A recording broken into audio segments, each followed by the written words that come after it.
The Protege Program by Solar Calamity. Chapter 15. A New Customer.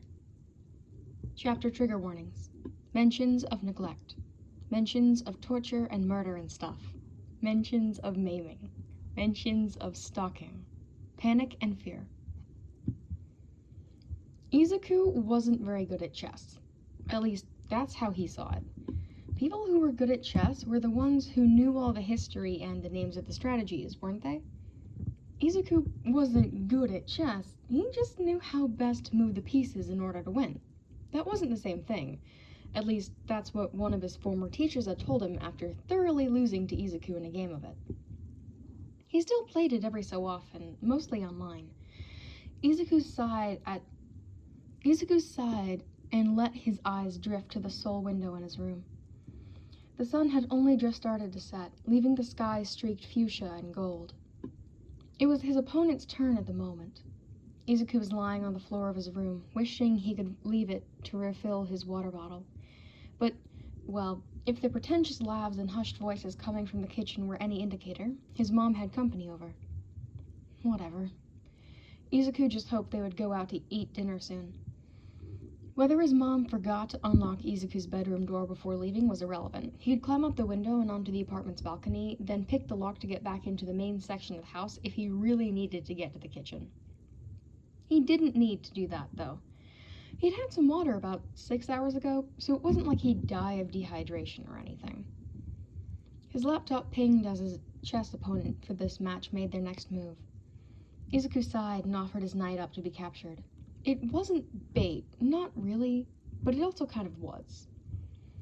Izuku much preferred to play chess in person, where he could analyze his opponent's body language to figure out more about them. This just wasn't as interesting. He was momentarily distracted from his intense boredom when his laptop chimed a different tone. It was the tone he'd set for when someone messaged him on the forum he did most of his analysis work on. Izuku flipped to that tab to check it out. He thought it would be a new customer asking for a simple analysis.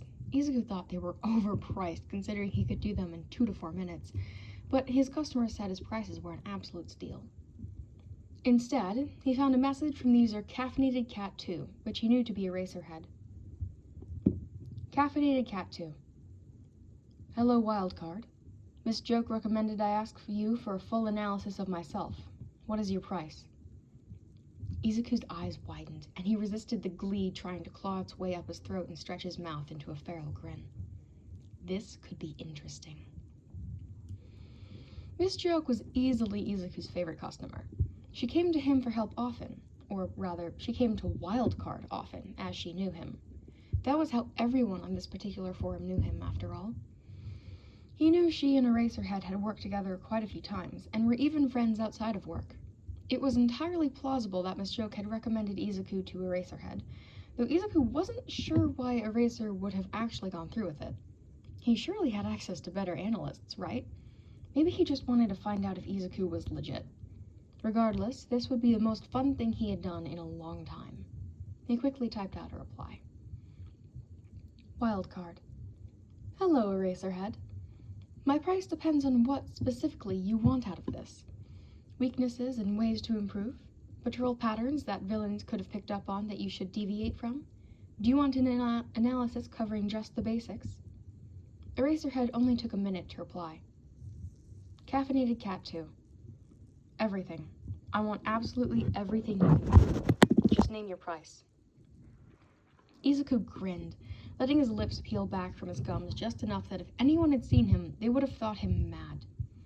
He named his price. $60,000, after he knocked some of the price off because Eraser was one of his favorite heroes.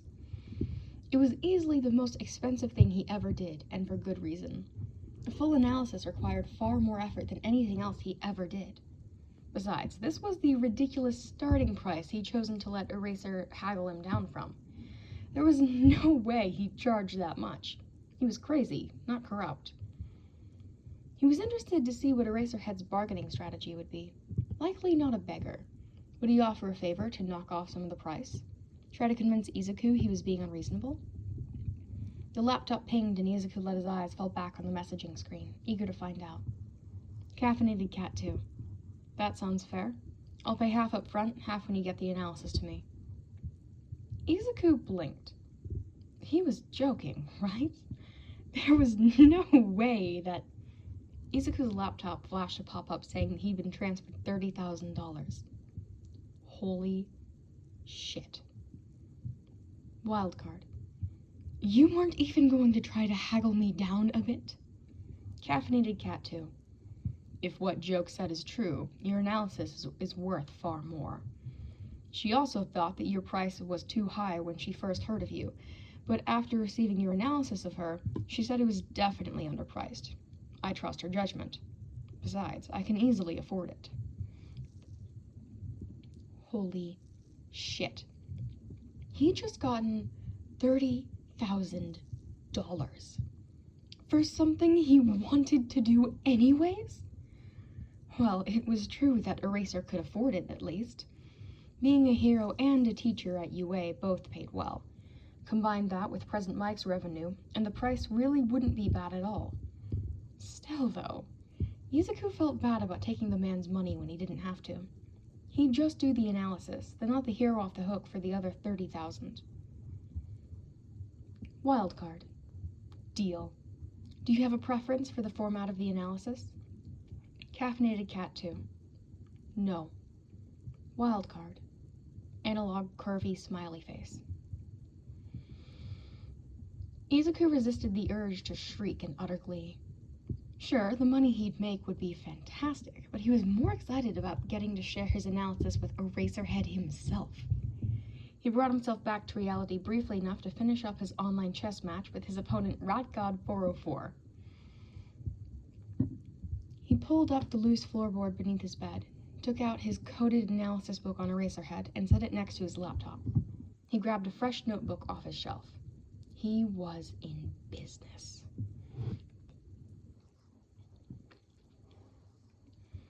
Nezu stared at his laptop in shock. He'd lost a game of chess.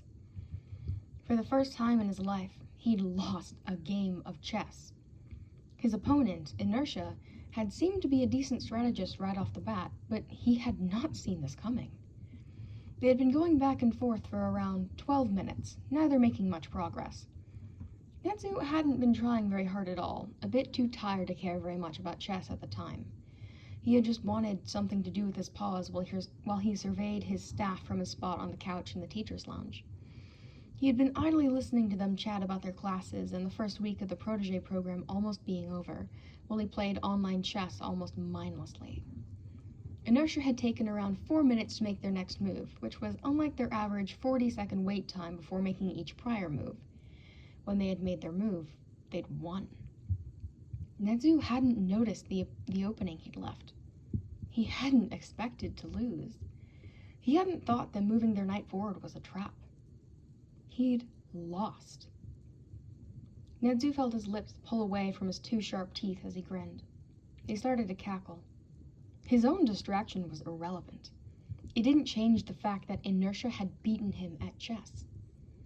Nezu immediately tried to find out who his opponent was. The computer signal was coming from everywhere and nowhere at the same time. He tried all of his usual tricks, but nothing got him any closer to getting into Inertia's computer or even their account. Fascinating.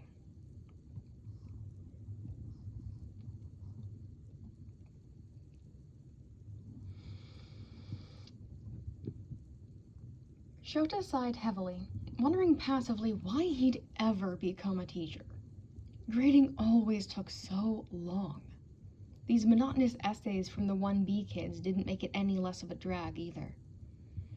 When Shota's laptop pinged, he was more than willing to take the chance for a distraction. He opened it up, half expecting to see an email of some sort from Nezu, who was sitting to Shota's right on the couch. On second thought, it couldn't have been from Nezu. The Chimera had been cackling and typing at the speed of sound for just about 4 hours now. He pulled up the forum he'd been on just a few hours ago, finding the notification from the analyst he'd commissioned. The first thing he noticed was that the analysis was in the form of pictures of notebook pages. Lots and lots of pictures. It seemed Miss Joke was right. The analyst had way more information on Shota than he'd expected. The notebook seemed to be formatted perfectly, easy to read and understand, used precise words, etc., etc. Shota settled in to actually read the analysis, and Shota cursed internally as his eyes swept over the precise writing, the diagrams, the perfectly drawn, lifelike images of himself. His breath caught in his throat as he moved to the exploitable weaknesses section of the analysis. The first listed social weakness had horror curdling Shota's blood. Eraserhead, also known as Aizawa Shota, has an easily exploitable weakness. This weakness lies in those he cares for. The primary weakness is one Yamada Hizashi, pictured, who is also known as the ranked 33 hero Present Mike, Eraserhead's husband of 6 years and friend since their first year of UA. To best exploit the lengths Eraser would likely go to protect his lover, the most effective strategy would be to... The analysis went on and on and on. From the people he cared about, like Hizashi, Nomuri, Tensei, Nezu, his coworkers, and any students he had during the school year, to ways it would be easiest to exploit them to harm Shota. It even mentioned Shota's sister, and heaven help him, his nephew and pseudo-nephew, Shinso Itoshi and Ida Tenya. The analyst briefly noted that they refused to make plans to use literal children against Shota, thank fuck. There were apparently different types of weaknesses. From how easily Shota could be distracted by injured stray cats to taking advantage of his lackluster sleep schedule, the analyst knew everything. The best chemicals to put in Shota's eyes to blind him, different support gear that would do the same thing. Of course, with every way to exploit a weakness came a way for Shota to combat that. Still, reading a list of the torture methods most likely to affect Shota psychologically enough to force him to push away everyone who could possibly help him was terrifying. Wildcard also provided the locations and owners of security cameras he'd been caught by, as well as how to get the footage removed. Wildcard knew all of Shota's patrol routes, and even had some theories on which villains would pop up in his area next, along with strategies for taking them down. Not to mention the villain with the wallflower quirk who had tracked Shota to his home the night before. The analysis provided in-depth information on Shota's fighting style, habits, and old wounds to reopen. It had every sort of suggestion from which patrol routes were easiest to take when he had an open stab wound, to putting his hair up when he fought, to wearing a black bodysuit to make it harder for people to spot his pale skin at night, to adding lenses to his goggles. They even recommended a good cat cafe for working on cases or grading that Wildcard thought he would like. Shota ran a shaking hand through his hair and tried to force himself to breathe. Fuck, how much does this analysis know? How did they find this all out? It took Shota a moment to register the warm hands on his shoulders and the voice quietly talking him through breathing techniques. Hizashi. Sho? Hizashi asked once Shota was a little more lucid. His eyebrows were furrowed and his face pinched in concern. What's going on? Shota sucked in a few more deep breaths until they stopped shaking. You know that analyst joke recommended? Hizashi blinked. The one you said you wanted to get an analysis from? Shota nodded. I only sent them the request a few hours ago, but I already got the analysis back. Hizashi... He trailed off. Hizashi, they know about us, about Tenya and Hitoshi. They know everything. Hizashi startled when Shota turned his laptop around to let him read the analysis. The blood quickly drained from his face once he started reading. Holy shit, he whispered. May I see it as well? Nezu asked, looking away from his laptop for the first time in a few hours. For all that he could get lost in anything that caught his interest, he was always very concerned with his staff's well-being and safety. Shota just wordlessly turned the laptop to face the Chimera as Hizashi sat to his left. Oh dear, he muttered. This is most concerning. What shall you do now, Shota-kun? Shota opened his mouth to answer, but his laptop pinged again. All three of them snapped their eyes back to the screen to see the analyst's newest message. Wildcard. By the way, you don't have to pay the other $30,000. You're one of my favorite heroes, so I don't want to overcharge you. Shota frowned and shifted uncomfortably. I think I should pay them the rest anyway. I don't want to give them any reason to dislike me, not when it would be so easy for them to... He couldn't finish that sentence. Hizashi nodded in agreement. The two of them were incredibly fortunate in that losing $60,000 wouldn't have much of an impact on their finances. Besides, an analysis of this quality would usually go for more than double that amount. Wildcard was either already giving them a discount, or they didn't know the worth of their skills.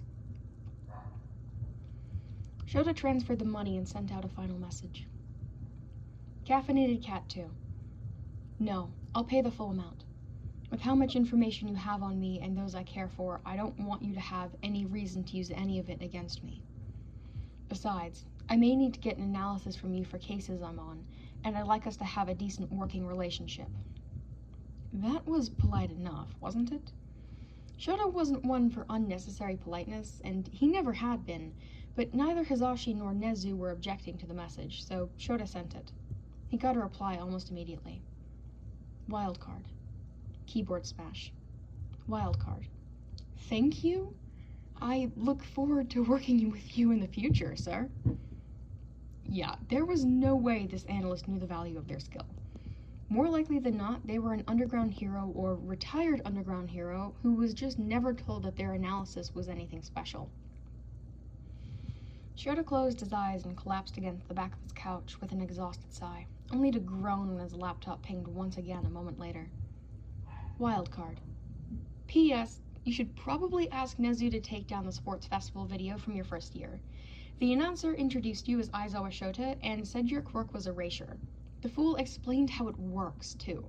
Combine that video with the fact that there is now an underground hero named Eraserhead that looks like a grown-up version of that year's sports festival winner and can erase quirks. It puts you in danger. Nezu hummed thoughtfully. I'll take care of that. From now on, I'll let students opt to go by a code name or their hero name to prevent villains from learning so much about them from the sports festival. Shota tried to ignore Nezu's toothy grin. He knew his boss was concerned for his safety, but he could also tell the Chimera was interested in this new analyst. Shota just hoped that the two geniuses would never meet. He typed out a text to Miss Joke and got a reply within seconds. Aizawa Shota. Joke, how much do you trust that analyst? Fukakato Emi. Wildcard? Aizawa Shota. Yes. Fukakato Emi. LMAO! Fukakato Emi. They just gave you that full analysis on yourself that you asked for, didn't they? Aizawa Shota. Yes, it was terrifying to say the least. Fukakato Emi. Yup, they're scary all right. But I trust them. I mean, they have all that information, yet they haven't used it against us. Fukakato Emi. Besides, they've helped me on 14 separate cases now, and I couldn't have done it without them. They haven't led me astray yet. Fukakato Emi. At this point, I trust them with my life. I mean, they already know everything about me, and they've only ever helped so far. I might as well take advantage of their willingness to help and their genius, right? Besides, it's harder to kill people you have a connection with, and we have a good work relationship. Fukakato Emi. I have another case I'll probably ask for their help on soon, too. Seriously, Eraser, if there's any case you need help with, just ask them. For analysis of that quality, their services are seriously underpriced. I swear asking them for help has saved my life a few times. Shota sighed. It was good to know that Joke, at least, trusted Wildcard. Still, the thought of anyone knowing so much about him and his loved ones was downright terrifying.